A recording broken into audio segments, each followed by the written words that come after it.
Hi, today I'd like to talk to you about setting up a classroom in ClassDojo. My name is Joan Smith, and I will be showing you a short video on how to do that.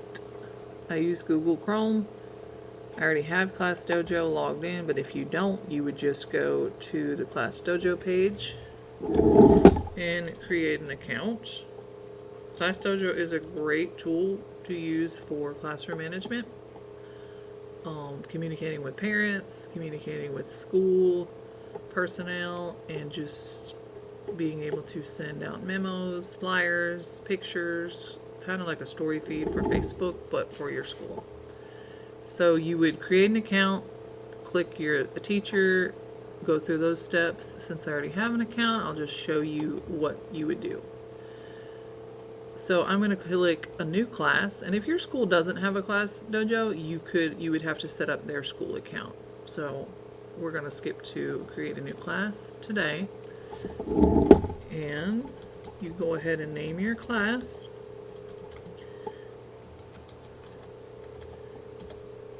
Choose your grade level that you would be teaching and create. If you have co-teachers, you could invite them, which I do invite my special education teachers, and then they'll be able to also communicate with parents and post things on your class feed. You could scan the names from a roster. I just add students manually at the beginning of the year. You type their first and last name. If they're already in the system, it will pop up like you can see right there, and you could add them if they're already in the system from last year. If they're not, you would just type their name, hit add, and they'll be added.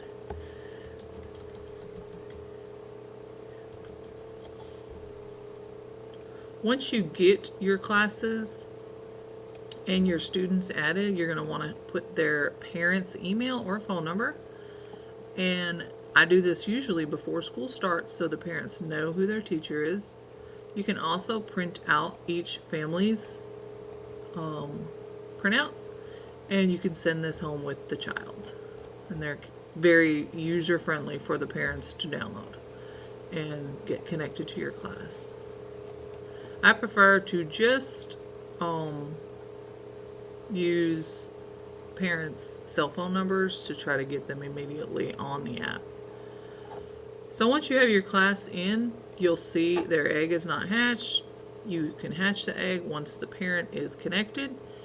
You can redeem points. You can add points.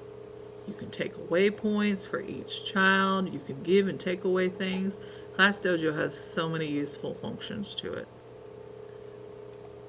So I usually use this throughout the day, but most of my time I just use it for weekly behavior. So they have to keep a certain amount of points all week long and not lose any points.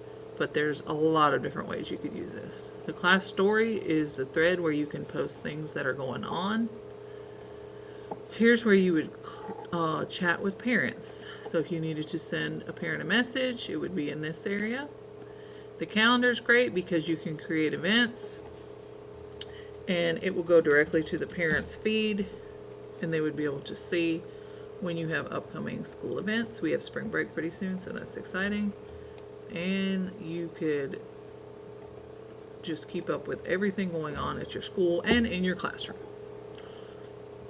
Dojo Islands, the kids love to play on this. If they earn free time, I let them get on ClassDojo, and it's kind of like Minecraft, but with the dojo monsters. So I'll show you my class really quick just to kind of see what I've got going on. So this is our points for the week. I have a lot of stuff on my class story. I put my newsletter. I put messages to parents. Here's some of the calendars.